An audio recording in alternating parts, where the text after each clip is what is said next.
Hello friends, welcome to એચ્યુ classes. તો આજે આપણે શીખવાના છીએ ધોરણ 9નું ચેપ્ટર નંબર 10 હેરોનનું સૂત્ર. તો હેરોનના સૂત્રની અંદર સૌપ્રથમ આપણે થિયોરી જોઈશું, કારણ કે જો તમે થિયોરીને સારી રીતે સમજી શકશો તો જ તમને દાખલા સારી રીતે આવડશે. તો જે આપણે સૌપ્રથમ હેરોનના સૂત્રની વાત કરીએ તો જે હેરોનનું સૂત્ર છે તે ત્રિકોણનું ક્ષેત્રફળ શોધવા માટેનું સૂત્ર છે કે જો કોઈ ત્રિકોણની બાજુઓના માપ તમને આપેલા હોય, જો કોઈ ત્રિકોણની બાજુઓના માપ જો તમને આપેલા હોય તો તે બાજુઓના માપના આધારે તમે હેરોનના સૂત્રની મદદથી તે ત્રિકોણનું ક્ષેત્રફળ શોધી શકો છો. તો અહીં આપણે ત્રિકોણને નામ આપી દઈએ એ બી સી. તો આ ત્રિકોણની ત્રણેય બાજુઓના માપ અનુક્રમે એ બી અને સી હોય તો આપણે હેરોનના સૂત્રની મદદથી તેનું ક્ષેત્રફળ કઈ રીતે શોધીશું. તો સૌપ્રથમ તો આપણને હેરોનના સૂત્રની મદદથી ત્રિકોણનું ક્ષેત્રફળ શોધવા માટે અર્ધ પરિમિતિની જરૂર પડશે. અર્ધ પરિમિતિ એટલે કે જે તમને પરિમિતિ આપેલી છે તેના અડધા.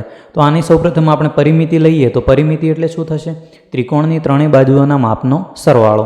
તો અહીં આપણને ત્રિકોણની ત્રણેય બાજુઓ આપેલી છે એ, બી અને સી. તો તે ત્રણ બાજુઓના માપનો સરવાળો આપણને અહીં કીધેલ છે અર્ધ પરિમિતિ. અર્ધ એટલે કે અડધા. કોના અડધા? પરિમિતિના અડધા. તો પરિમિતિ થશે એ પ્લસ બી પ્લસ સી એના અડધા. તો અર્ધ પરિમિતિને આપણે દર્શાવીશું એસ વડે. તો જે દાખલાઓ છે તે દાખલાની અંદર તમે અર્ધ પરિમિતિ શોધવા માટેનું સૂત્ર લખશો એસ બરાબર A plus B plus C by 2. તો આ રીતે તમે અર્ધ પરિમિતિ શોધી શકો છો. હવે તમે અર્ધ પરિમિતિ શોધ્યા બાદ હેરોનના સૂત્રનો ઉપયોગ કરી અને ત્રિકોણનું ક્ષેત્રફળ શોધી શકો છો. તો હવે આપણે લખીએ હેરોનનું સૂત્ર. તો હેરોનનું સૂત્ર છે તે ત્રિકોણના ક્ષેત્રફળ માટે છે. તો આપણે લખીશું કે ત્રિકોણનું ક્ષેત્રફળ બરાબર વર્ગમૂળમાં એસ કૌંસમાં એસ માઇનસ એ બીજા કૌંસમાં એસ માઇનસ બી ત્રીજા કૌંસમાં એસ માઇનસ સી. તો આ થશે તમારું ત્રિકોણનું ક્ષેત્રફળ શોધવા માટેનું હેરોનનું સૂત્ર. તો ખાસ આ બંને સૂત્રોનો ઉપયોગ બધા જે સ્વાધ્યાય 10.1ના બધા જ દાખલાઓની અંદર થાય છે. તો હવે આપણે સ્ટાર્ટ કરીએ સ્વાધ્યાય 10.1નો.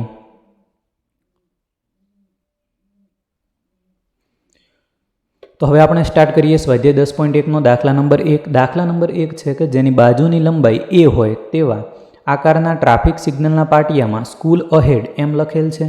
તો આ પાટિયાનું ક્ષેત્રફળ હેરોનના સૂત્ર પરથી મેળવો. જો તેની પરિમિતિ 180 સેન્ટીમીટર હોય તો તેનું ક્ષેત્રફળ કેટલું થાય? તો જે સ્વાધ્યાય 10.1 છે તેના દાખલા એકદમ સહેલા છે, તમારે થોડી જ પ્રેક્ટિસ કરવાની રહેશે. તો જો અહીં આપણને બાજુની લંબાઈ આપેલ છે એ. તો સૌપ્રથમ હું એક ત્રિકોણ દોરી દઉં છું આ જગ્યાએ. તે ત્રિકોણની બાજુની લંબાઈ કેટલી આપેલી છે? આપણને એ આપેલી છે. ત્યારબાદ જુઓ અહીં લાસ્ટમાં આપણને પરિમિતિ આપેલી છે.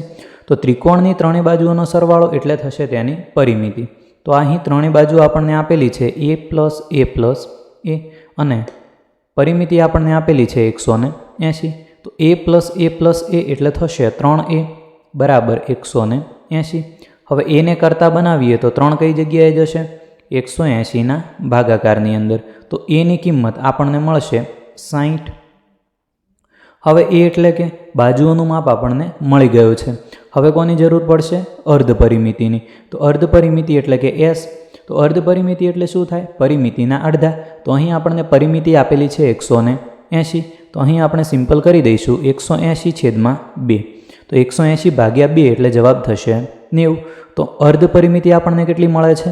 90 મળે છે. ચાલો હવે અહીં આપણને બાજુઓના માપ પણ મળી ગયા છે અને અર્ધ પરિમિતિ પણ મળી ગઈ છે.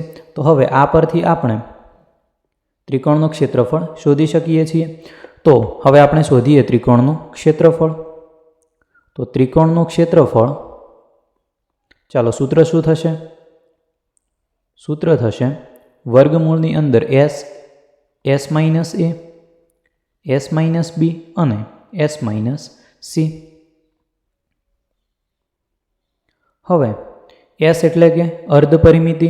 અર્ધ પરિમિતિ આપણને મળે છે 90. તો લખી દઈએ 90 કૌંસની અંદર એસ માઇનસ એ એટલે કે 90 માઇનસ એની કિંમત કેટલી છે? 60 છે. ફરીથી એસ એટલે કે 90. બીની કિંમત કેટલી છે? તો એ બી અને સી એ શું છે? તો ત્રિકોણની બાજુઓ છે.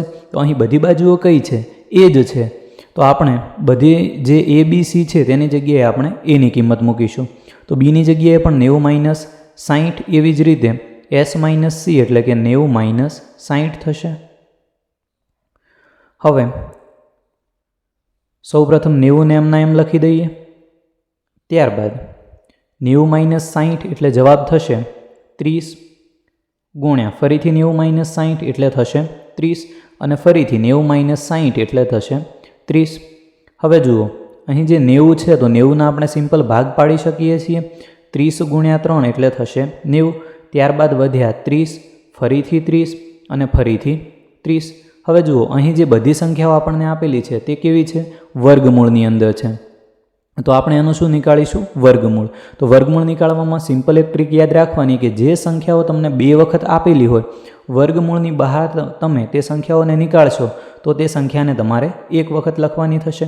તો અહીં 30 2 વખત છે તો 30ને વર્ગમૂળની બહાર 1 વખત લખીશું. ફરીથી 30 2 વખત છે તો ફરીથી આપણે વર્ગમૂળની બહાર 30 લખીશું. તો લાસ્ટમાં વધે કોણ છે? 3. તો આપણે વર્ગમૂળની અંદર લખી દઈએ 3. તો હવે જુઓ 30 ગુણ્યા 30 એટલે 3 તરી 9 અને પાછળ 2 0. તો જવાબ થશે 900 અને પાછળ વધે છે વર્ગમૂળમાં 3. હવે એકમ કયો છે? સેન્ટીમીટર છે. તો ક્ષેત્રફળનો એકમ થશે સેન્ટીમીટરનો વર્ગ. તો આ થશે આપણું ત્રિકોણનું ક્ષેત્રફળ. તો આ રીતે તમે હેરોનના સૂત્રનો ઉપયોગ કરી અને ત્રિકોણનું ક્ષેત્રફળ શોધી શકો છો.